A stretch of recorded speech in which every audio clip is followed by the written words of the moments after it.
Coming up on College Press Box, Texas will go and take the commanding win against Texas Tech.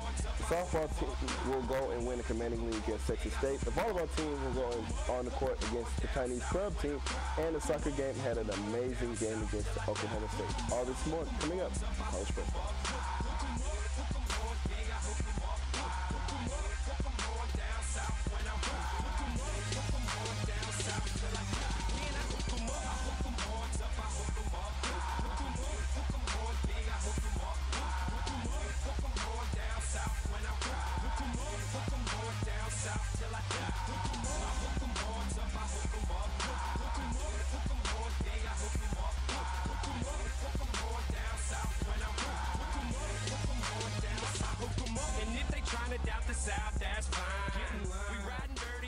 Hello and welcome to this edition of College Press Box. I am your host, Julien Owens, and since we have a lot of sports to cover, let's get right into it. At this part of the show, we'll have a game recap with one of the fellow analysts. Unfortunately, I'm riding solo tonight, so we won't. We'll go straight into the highlights. Texas goes to Lubbock and try to face the Texas Tech Red Raiders for one of the biggest, well, quote unquote, one of their biggest in-state rivalries. They haven't lost a game here since 2008. They're trying to still get bowl eligible, but as you will see later in the highlights, Red Raiders will take their defeat in AT&T Stadium. Let's go see how it went down. As you see, the cheerleaders will go in and try to get set up for the game, and I think that everybody's pretty pumped up, but let's go into it. He'll hand it off to Jonathan Gray, who'll get about a 5-yard rush, and then he'll give it to Malcolm, who'll bust through the middle and get in for a touchdown. Texas extends the lead to 10-6. Now, Tyrone will throw it to John Harris for a 68-yard reception, which will go and help Texas get the offensive going. John is just so excited about this. Now, later, Tyrone would go and hand it off to Jonathan Gray, who would just weave. Get off me. Stumble, gets back up and gets into the end zone. Texas would go up 17-13 going into the half. And as you can see, everybody's excited.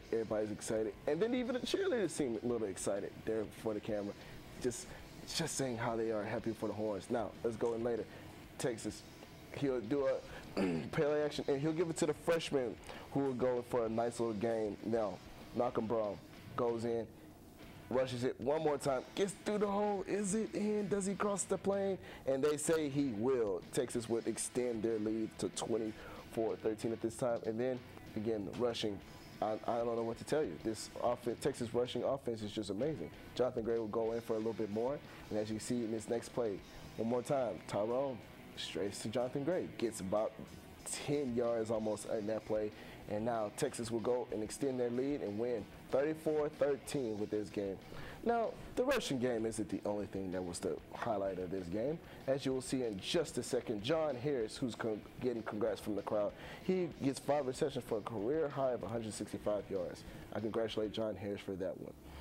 Our College Press Box is on. Diego Contreras went to the Lubbock game and has a little insight from there. Let's take a look.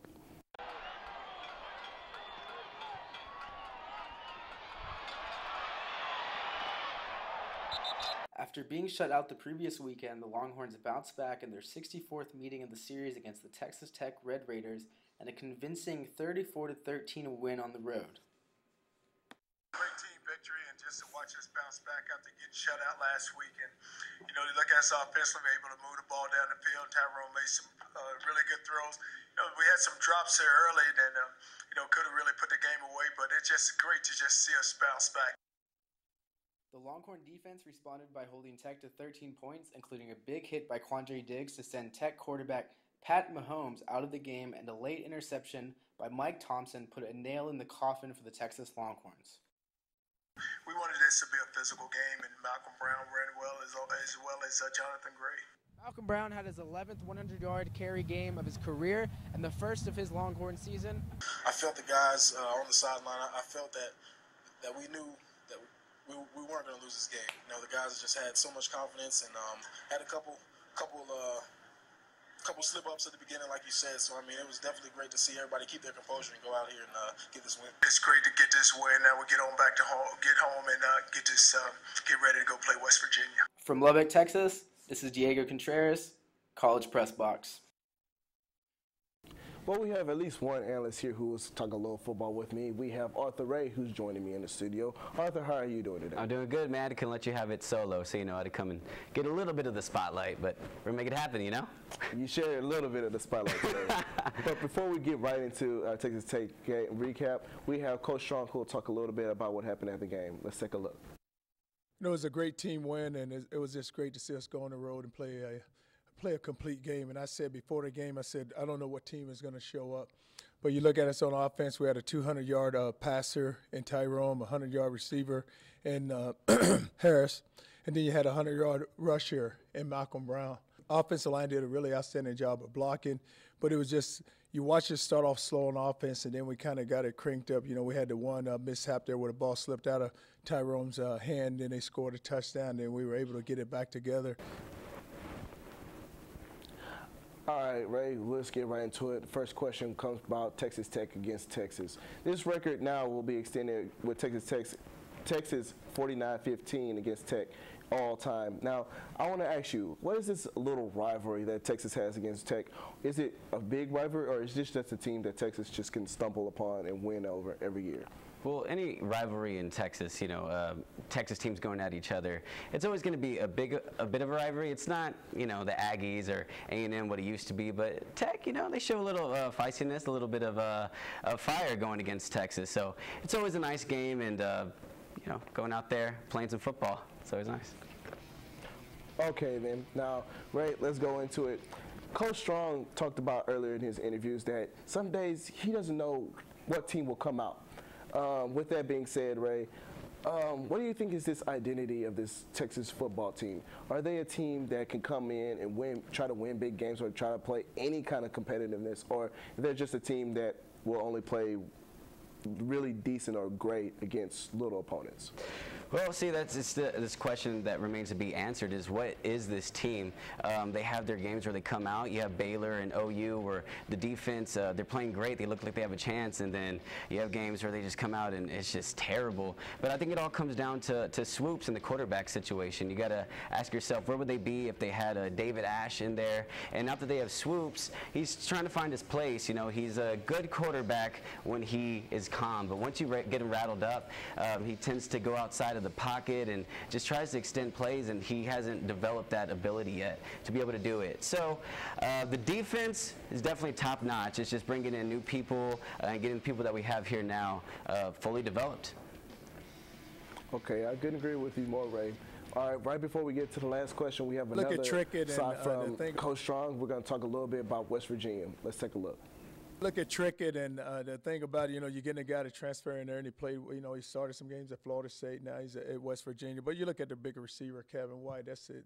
You know, he's the guy, the go-to guy. And then you also have two running backs that are rushing for over 500 yards. Up-tempo offense, you know, scores a lot of points. What's going to be key for us on defense, we have to get lined up. And we know this, they're going to move the ball on us, but the thing we have to do is just make sure we can't give up the home runs. Make them drive the football and make them be protected. They're really good on third down. You know, I think that, you know, on third down, we have to get off the field, and that's where they're great right now. They're converting third downs and keeping those drives moving. All right, Ray, for our last question, we'll talk about a little bit of bowl eligibility.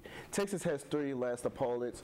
2 of them are ranked, TCU and then West Virginia upcoming this weekend. Do you think Texas can be bowl eligible, and do you think they even have any chance of basically making any noise for the rest of the season? Oh, man, Julien, it's tough. You know, you got 3 games left, and that's 3 things in the way. You got TCU, Oklahoma State, and West Virginia. Now, TCU being the big one of those. But, you know, you got to start off coming up this Saturday with West Virginia. We're taking them at home, and also they just got off a really big loss to TCU. So they're a little bit rattled, and maybe we can take that game away. And then you have Oklahoma State coming up next after that. And Oklahoma State is just playing some terrible football. They don't look like themselves of last year, the years prior. So we might have a shot. Now, TCU, that's a tough one to call. They're playing great, high-powered offense, but you know, they're maybe a little bit vulnerable at times. You saw Boykins play not his best game this last week, and they still got the win. So who knows? With the defense we have, maybe we can do something. Get Tyrone Swoops to get some passes out there, get it completed, and maybe the Longhorns can do it.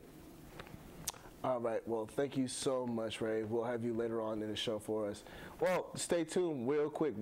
We're going to talk a little bit more about softball and volleyball. Stay tuned.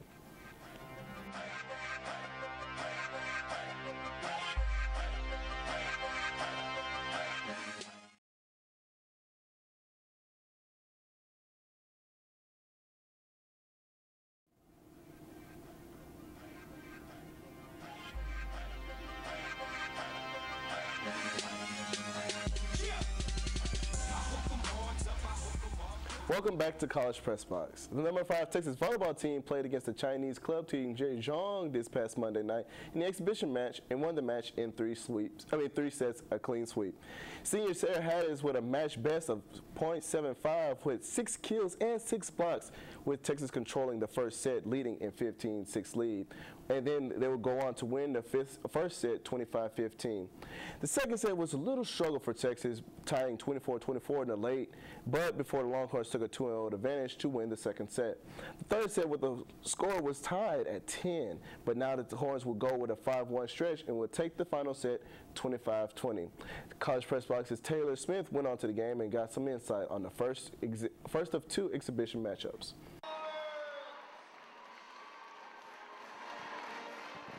Monday, October 27th, Texas volleyball faced the Chinese club team short-handed because of suspensions.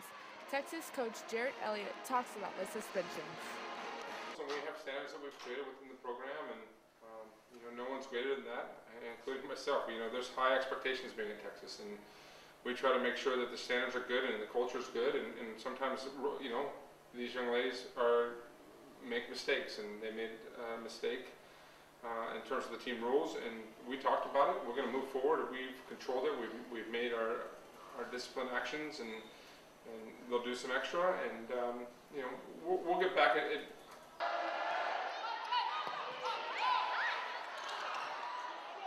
Talent and depth of Texas bench was shown tonight after the suspension of 5 players. Player Victoria led the team with 12 kills and 12.5 points overall. 3-0 is pretty good without those players, but it says a lot about our program of what we have. To be able to count on these players and the players that came in and got a chance. I was amazed that we actually were able to perform as smoothly as we did, since it's not a lineup that we've never practiced.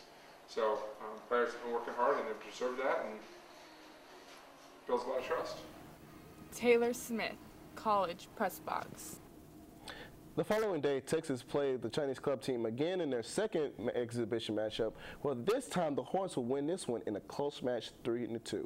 Senior Haley Eckerman was the only Longhorn player to record a double-digit kills for this team, while sophomore Chloe Collins recorded the game high of 53 assists. Zhejiang took on the early lead in the first set with a 5-1 stretch at the end of the set that would help them win 25-20. Texas would bounce right back and take the second set with authority, 25-18. However, the Chinese club team responded with their third set with a 19-15 lead and winning the third set 25-24. Ultimately, Texas would answer in the fourth and fifth sets 25-19 and 18-16 after being tied 16 late in the sixth set. Arthur Ray was at the game and also had a few words on this most interesting matchup against the Chinese club team.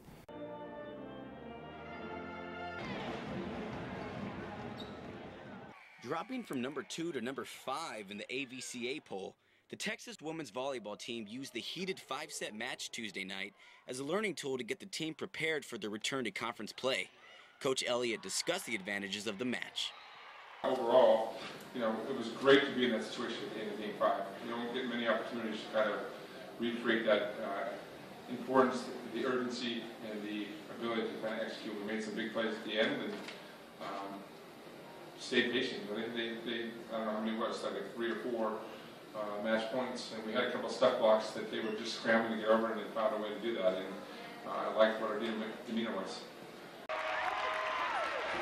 Coming just one day after 5 Texas women volleyball players were suspended, including Player of the Year candidate Haley Eckerman, the unranked friendly match against Zhejiang, the Chinese international team, proved to be an important game for the Texas Longhorns.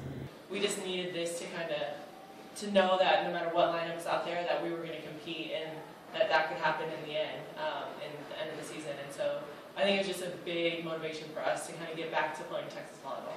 Coach Elliott wrapped at the press conference saying, "I just told the girls to go out there, relax, and have some fun. This is what volleyball is all about." The Longhorns returned to conference play against Iowa State. Arthur Ray Angel, College Press Box. This past Sunday, the Horns traveled to Ames, Iowa to face Iowa State. Texas took the match in 4 sets, with junior Amy Neal helped aid the Horns with the win as she recorded her second double-double in the season, tallying 14 kills and 19 digs, as Haley Eckerman and sophomore Chiaka Obogu helped aid with 14 kills and 11 kills respectively. The first set was a fight in the beginning on the set, with the Horns taking a 5-0 lead, but didn't look back afterwards, winning 25-21. In the second set, a similar fight occurred in the second set, but this time Iowa State went on a hot streak and took the set 25-21. The third set was taken by the Horns with a commanding lead, 25-13, and the final set of the match was taken on an early 9-3 lead, and not looking back, they would win that match 25-14 and 3-1 in sets. The soccer team hosted the Oklahoma State at the Mike A. Myers Stadium on senior night. Let us take a look at the last home game for the Horns and how it came down to a last-minute goal. Together, with the Horns up.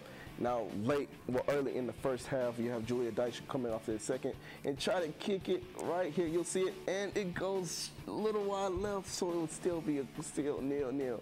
Then again, Deitch would try to get it off to the corner to junior forward Kelsey Schimmer, who would try to get it in also, but it's offside, so the goal don't count again, so it's still 0-0. And as you can see, OSU is just running down the field, and they'll try to kick it, but Abby Smith would get the save. And then again, OSU would try to come up the cross with a goal. And then, unfortunately, as you can see, they're kicking in. Julia Arnold would help them aid in getting a goal, which OSU would lead 1-0. Now, as you can see, on the corner kick, Kelsey Schimmer would try to drive it in the box, but she gets hit. And so now the score is still going to be 1-0. Now, in the penalty box, Lindsey Meyer would go and take the penalty and get the tie. Texas is up 1-1. Now, later, Schimmer would try to get it off the cross, but missed it one more time. Now, late in the second half. Now, OSU is trying to get it in. They're trying their hardest, but then they kick it and get the goal with 1:33 left in the half. Texas would lose the game 2-1.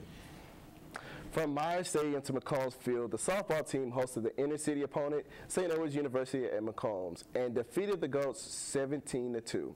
Freshman shortstop outfielder Elisa Angel held with the Longhorns offense, going 2 for 2 for 3 RBIs, while senior pitcher utility Gabby Smith and sophomore utility Mackenzie Kerbick goes for 4 and 5 altogether, with both of Smith's hits going for tallies. Starting at the bottom of the second, Texas took an advantage of 2 opportunities to start the lead 2-0. In the bottom of the third, after a pair of sacrificial flies, runners will run home and extend the lead to 5-0. And then in the bottom of the sixth, this is when the outburst of scores will go with 8 runs in this frame to extend the lead 17-1. Texas will go on to play Texas State this Saturday. Don't go anywhere. We'll have a lot more football to discuss in the Big 12, and then we'll also take a look at Sblendorio Suite later. Stay tuned.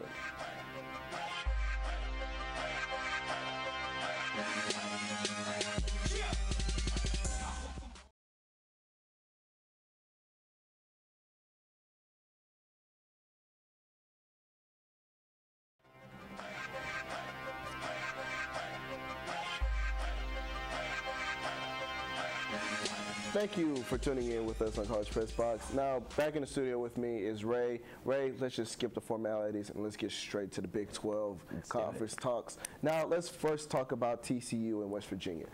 These both teams were in a dogfight this past weekend. It looked like West Virginia was in the lead the whole game until the last-minute field goal against TCU to win the game 31-30. Now, Ray, just got to ask, is this TCU team a team to watch out for in the Big 12? Or it's just making noise just right now? I think they're a definite contender going down the stretch. Like you said, you do have Boykins, possible Heisman candidate.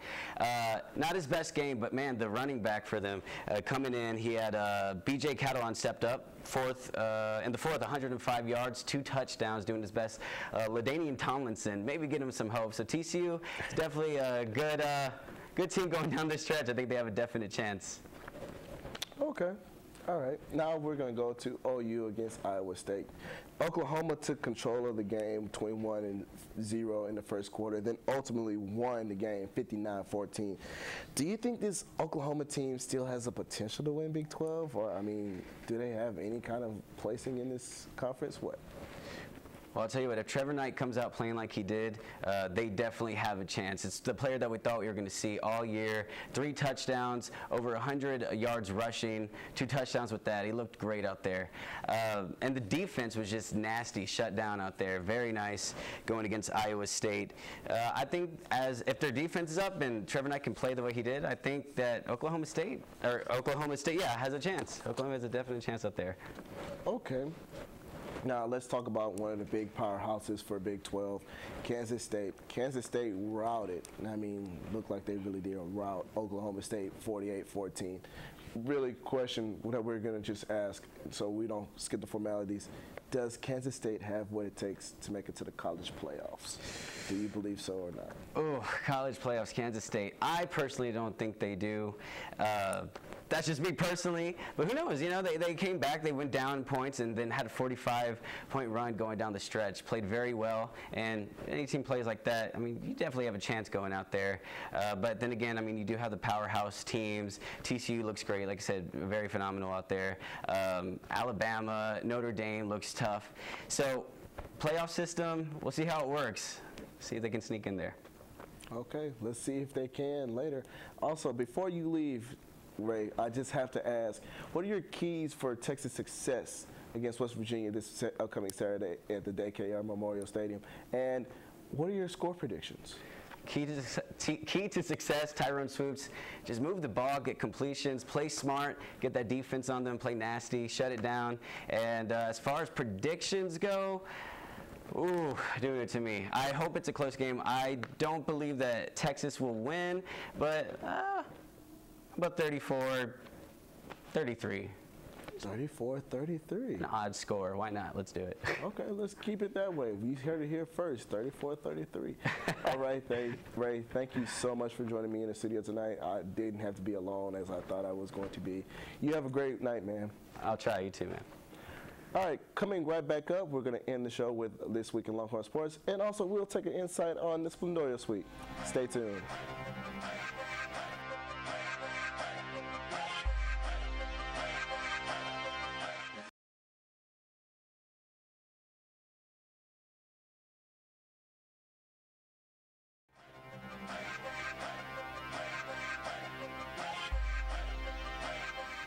Welcome back to College Press Box. I hope everybody got their tickets validated by the valet because Peter is back in with Sblendorio Suite. Alongside Reese Miller, he is going to discuss the win against Texas Tech. It was not really that impressive as people made it seem. Take a look. Good evening and welcome inside the Sblendorio Suite. We hope you took advantage of the free valet parking out front. I'm Peter Sblendorio, joined by Reese Miller. Reese, how are you doing today? I'm doing great, Peter. Thanks for having me in. I see you definitely didn't spare any expense in putting this place together. No, I love it. Money is not an object in the Sblendorio Suite. Now, Reese, today I want to talk about the Longhorns' win over Texas Tech. Of course, they beat the Red Raiders on Saturday, 34-13. A lot of people were pretty excited about the win. It was their first really solid, balanced performance in the first couple weeks. I want to pump the brakes a little bit on the excitement, though. They still need to win 2 more games to get into a bowl game. I don't know if they're going to be able to do it, and here's why. Yes, they beat Tech by 21 points. But still, I look at this team, and I just see a lot of flaws. It was great they were able to move the ball against Texas Tech. It was probably great for Tyrone Swoops to be able to play against 2A competition again. But, I don't think that was a really impressive win. They only put up 34 points against a team that gave up 82 the week before. The problem with this team so far this year has been not being able to consistently string wins together. It takes one step forward like they did against Oklahoma and Iowa State, and then take a big step back like Kansas State. And they did the same thing like at the beginning of the season. Until they're able to string it together and take 2 steps forward and none back, I'm not confident in this team's ability to win consistently at all. Hey, I'm right there with you. As you mentioned, the 1 step forward, 2 step back things, that applies to the quarterback Tyrone Swoops as well. The guy makes a couple of great throws, and then he has a couple fumbles, bad reads, throws are in the dirt, way behind receivers. I'm just looking for overall consistency with this team, and it's something that I haven't seen. And I know you and Jeff talked last week on the Suite about this team's probability of getting into a bowl game, and it was the much better team against Texas Tech. Plus, you've got a walk-on third-string quarterback that's only played for 2 years. Right, I don't care if his last name's Testaverde. Yeah, don't forget about that. Yeah. And they still put up 381 yards on this Texas defense. They gouged him right up the middle running the football. You finally saw some positive things from the Texas running backs and the Texas offense, but remember, this is a team that's only beat Central Arkansas, UTEP, and Kansas this year, 3 of the rather low programs in the NCAA. So I don't think there's a whole lot to write home about with this victory. It is a road win in Lubbock, which you can always take some positives away from. Weird stuff happens there, as we know, but overall, like you said, I think this team is going to have a tough road getting 2 out of the next 3 and trying to make a bowl game, although they desperately need to, really, for me to salvage Charlie Strong's first year. All right, so we're in agreement then. Don't read too much into this win over Texas Tech. Reese, thanks so much for coming on to the Sblendorio Suite. Guys, make sure to get your jacket from the doorman on the way out. Now that we're back from the suite, let's take a look at this week in Longhorn sports. Monday through Wednesday, we have men's golf playing at the Gifford Intercollegiate. Wednesday, November 5th, the volleyball will be playing at Tech at 6 p.m. Thursday through Sunday, the men's tennis will be at the USTA ITA National Indoor Championship. And then we will have Friday, women's swimming and dive versus Texas A&M here at 4 p.m. Softball will be playing at Texas State at 7 p.m. And then volleyball will be hosting Kansas State here at Gregory Gymnasium. You can catch that on Longhorn Network at 7 p.m. Then Saturday, football will be playing West Virginia, 2:30 right here at DK Royal Stadium. You can catch that on Fox Sports 1. If you have Fox Sports 1. Then Sunday, women's basketball will be playing Oklahoma City University here at at the basketball stadium, 2 p.m. and you can catch that also on Longhorn Network. Now, before we go, we just always like to take one thing from this past week and show everybody. Now, if you haven't seen a Texas Tech game, there's this one particular hit that we just wanted to show all our audience that here. It's the Quandre Diggs hit. Now, as you can see, the quarterback is trying to get a little draw, and bam! Hits him right there. Fumbles the ball. Texas defense will cover it. Now, just look at this hit. Just, right in his head. And he just loses the football. Now, I don't know about you, but I wouldn't get up from this. I would absolutely couldn't get up from this. And what does he do? He tries to get up. Referee's like, bro. No, sit down. His whole health team is just like, no, you can't. I can get back in. I don't even think he was able to even say anything. I really don't. But, nice hit for Quandre. I congratulate him for that. Now, before I get out of the studio, I just have to give one quick prediction about this West Virginia game. Unfortunately, I do not see Texas pulling out a win tonight. Win this Saturday. I think the defense will hold up probably the first half, but then the scores will get lit up with West Virginia's offense. So I see Texas losing 28 to probably 3. From all of us here in the studio, from Mass Control and from myself, also Arthur Ray, we'll all thank you for a good night. But you can always catch us here Mondays at 9:30, and you can always follow us on Twitter at College Press Box. Also, you can also tune in to our sister show at College Crossfire, which airs every Wednesday at 9 o'clock, and you can also catch them on Twitter at College Xbox. Now, from all of us from Studio Control, I'm Julien Owens. Thank you and have a good night.